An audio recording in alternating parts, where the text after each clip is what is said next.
जय श्री कृष्णाय नमः। जय श्री वैष्णवाय नमः। नमस्कार दोस्तों, स्पिरिचुअलिटी बाय सुमन चैनल पर आप सभी का स्वागत है। आप सभी को सफला एकादशी की बहुत बहुत शुभकामनाएं। हिंदू धर्म में एकादशी व्रत का विशेष महत्व माना जाता है। मान्यता है कि इस व्रत को करने से व्यक्ति के सारे पाप धुल जाते हैं और अंत में स्वर्ग की प्राप्ति होती है। साल में कुल 24 या 25 एकादशियाँ पड़ती हैं और हर एकादशी का महत्व अलग अलग होता है। एकादशी तिथि पर भगवान श्री नारायण की पूजा की जाती है।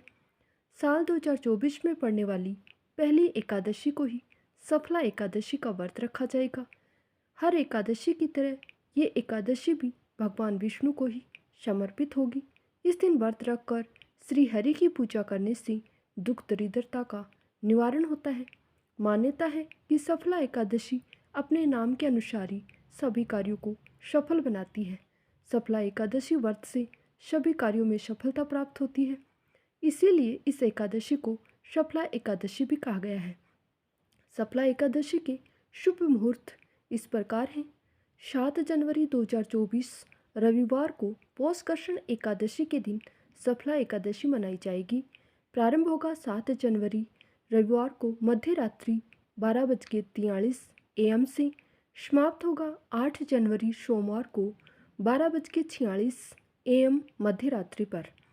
और इस एकादशी का पारण समय रहेगा 8 जनवरी को 6:45 AM से 10 AM तक। द्वादशी समाप्त होने का सही समय रहेगा 11:58 PM। एकादशी व्रत का पारण द्वादशी तिथि समाप्त होने से पहले ही कर लेना जरूरी है। यदि द्वादशी तिथि सूर्योदय से पहले समाप्त हो गई हो तो एकादशी व्रत का पारण सूर्योदय के बाद ही करना चाहिए। एकादशी व्रत का पारण हरिवासर के दौरान नहीं करना चाहिए, इसका विशेष ध्यान रखना चाहिए। हरिवासर द्वादशी तिथि की पहली 1/4 अवधि में ही रहता है। व्रत के पारण करने का सबसे उपयुक्त समय तो सुबह सूर्योदय के 1 या 2 घंटे तक ही होता है। व्रत करने वाले श्रद्धालुओं को मध्याह्न के दौरान व्रत पारण करने से बचना चाहिए। अगर सुबह के समय व्रत पारण नहीं करने में सक्षम नहीं है तो दोपहर के बाद शाम को ही व्रत का पारण करना चाहिए। जब एकादशी व्रत 2 दिन होता है तब स्मार्त परिवारजनों को पहले दिन एकादशी व्रत करना चाहिए। दूसरे दिन वाली एकादशी को दूजी एकादशी या वैष्णव एकादशी भी कहते हैं। सन्यासियों, विधवा माताओं और मोक्ष प्राप्ति के इच्छुक श्रद्धालुओं को दूजी एकादशी के दिन ही व्रत करना चाहिए। इस दिन पड़ने वाले अन्य शुभ मुहूर्त हैं, जैसे कि ब्रह्म मुहूर्त होगा 4:58 AM से 5:51 AM तक। प्रातः संध्या काल रहेगा 5:25 AM से 6:45 AM तक। इस दिन अभिजीत मुहूर्त रहेगा 11:43 AM से 12:25 PM तक। विजय मुहूर्त रहेगा 1:50 PM से 2:33 PM तक। गोधूली मुहूर्त रहेगा 5:21 PM से 5:48 PM तक। इस दिन अमृत काल रहेगा 1:04 PM से 2:43 PM तक। पौराणिक मान्यताओं के अनुसार सफला एकादशी व्रत से मिलने वाले पुण्य का फल मनुष्य के 5 सहस्त्र वर्ष तक तपस्या करने के समान होता है।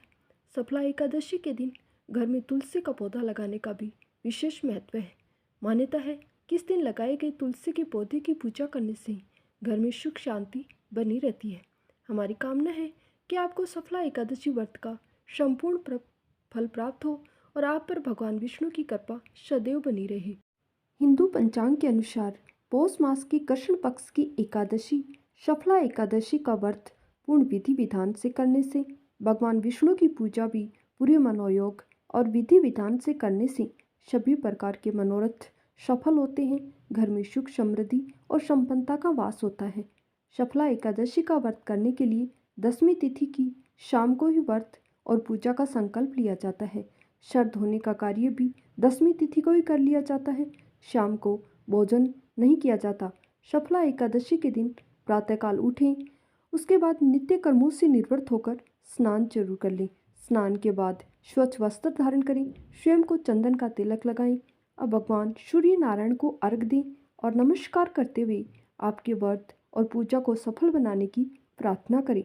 पूजा करने के लिए सभी सामग्री पहले से ही इकट्ठा कर लें ताकि कोई भी परेशानी पूजा में विघ्न न करे। सबसे पहले पूजा स्थल पर चौकी स्थापित करें। इस पर गंगा जल छिड़कें। चौकी पर पीला वस्त्र बिछा लें। चौकी पर भगवान विष्णु की प्रतिमा या तस्वीर को स्थापित करें। चौकी की दाईं तरफ एक दीपक जलाएं। भगवान को रोली चंदन का तिलक करें। कुमकुम, हल्दी और अक्षत भी चढ़ाएं।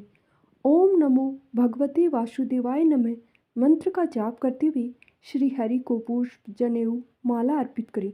भगवान विष्णु को पंचामृत में तुलसी दल डालकर अर्पित करें। भगवान विष्णु को तुलसी अति प्रिय है, इसलिए भगवान के भोग में तुलसी को अवश्य शामिल करें। भगवान को भोग में मिष्ठान और ऋतुफल अपनी श्रद्धा अनुसार, अपनी इच्छा अनुसार अर्पित करें। अंत में भगवान विष्णु की आरती करें। सभी लोगों को भगवान को चढ़ाया गया प्रसाद भोग के रूप में वितरित करें। इस तरह आपकी सफला एकादशी की पूजा संपन्न होगी। इस पूजा को करने से आपको भगवान विष्णु की कृपा निश्चित रूप से प्राप्त होगी। बोलो जय श्री वैष्णवाय नमः। ओम श्री भगवते वासुदेवाय नमः।